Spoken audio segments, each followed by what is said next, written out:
dedicated to Eastern and Southern Kentucky. This is WYMT Mountain News This Morning.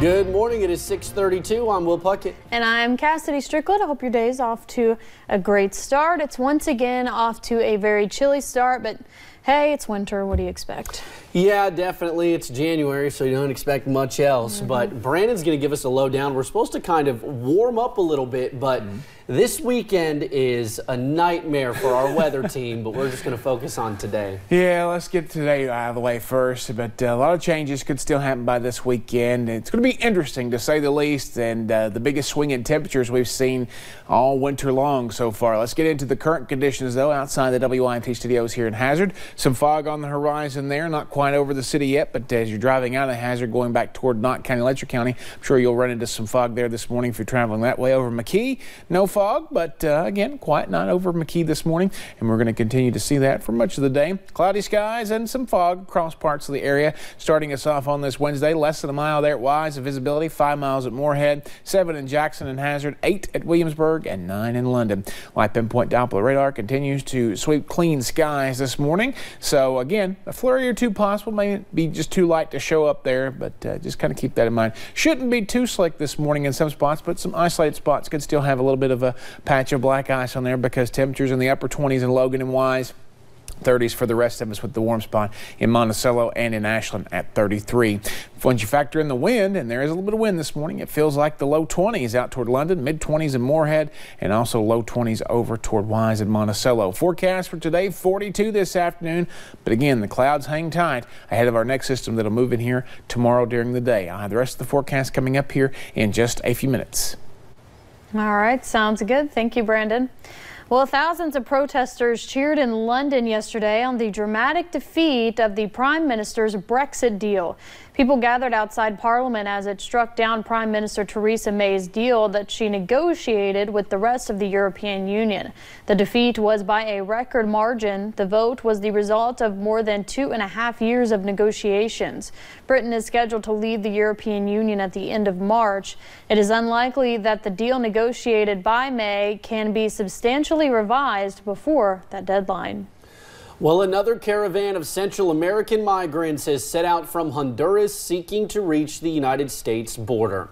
The new caravan is almost certain to raise both tensions and garner support along its route through Guatemala and Mexico to the U.S. border. It was unclear whether the caravan planned to go to the same border city where thousands of migrants from the first 3 caravans have been marooned since November. Well, it is now day 26 of the partial government shutdown, and President Trump told supporters during a conference call that he's not going to back down until his border wall is built. But Democrats seem to be sticking together in opposition. CBS's Mark Liverman is in New York with more details. White House economists say the partial government shutdown is having a greater economic impact than previously thought. There are people who are having trouble making their rent payments, who aren't able to go out and go to a restaurant or something, and those are permanent hits to consumption. The Council of Economic Advisors says the shutdown is costing the U.S. economy 0.13 percentage points in growth every week. That's more than double what was first estimated. 800,000 federal employees are either furloughed or working without pay. That includes 42,000 Coast Guard members and their families who missed their first paycheck yesterday. Every day that it lasts is another day where we worry about what we're going to do next. Back in Washington, both sides remain dug in over funding for the border wall. Republicans are really sticking together. President Trump's efforts to splinter Democrats fizzled yesterday. He invited rank-and-file Congress members to the White House for a bipartisan lunch, but only Republicans showed up. We do the Minnesota shovels. Instead, a group of freshman House Democrats crossed Capitol Hill. They demanded the Republican-controlled Senate take up legislation to reopen the government. We've been calling this the Trump shutdown because that's precisely what it is, but it is also the McConnell shutdown. Senate Majority Leader Mitch McConnell has said he won't hold any votes that don't have the president's support. Mark Liverman, CBS News. Now, Senate and House leaders say they will cancel the Martin Luther King Day recess unless the shutdown is resolved before then. But a bit of good news, the IRS is taking steps to make sure that Americans get tax refunds despite the partial government shutdown. Yesterday, the IRS said it is recalling 36,000 additional federal employees to help process the refunds. That will bring the total number of those working at the IRS during the government shutdown to more than 46,000, or about 57% of the workforce. And most of them will not be paid. Only about 800 federal employees in 2 specific areas of the agency will get their paychecks, and that is because their operations are funded by user fees. This year's tax filing season begins on January 28th. In other news, President Trump's policy on Russian sanctions faced a sharp rebuke in the Senate yesterday. 10 Republicans joined 47 Democrats to advance a resolution that would keep sanctions in place for 3 Russian companies.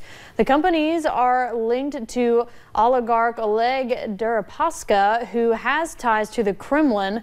The resolution still needs to pass another vote to be put on the Senate floor. Congress has until Thursday to reject the decision to weaken the sanctions.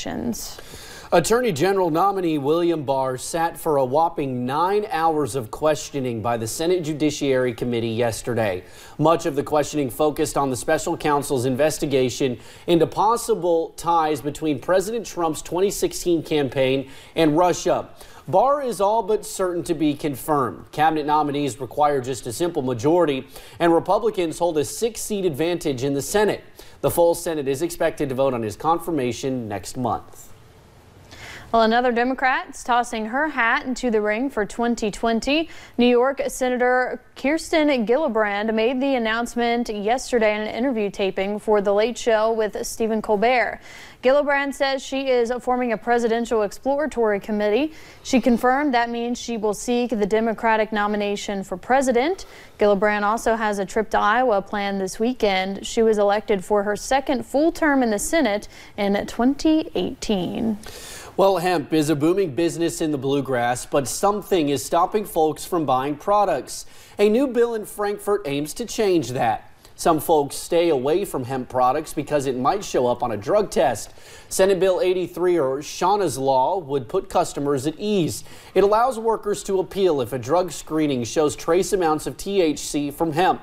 The owner of Bluegrass Hemp Oil says it just makes sense.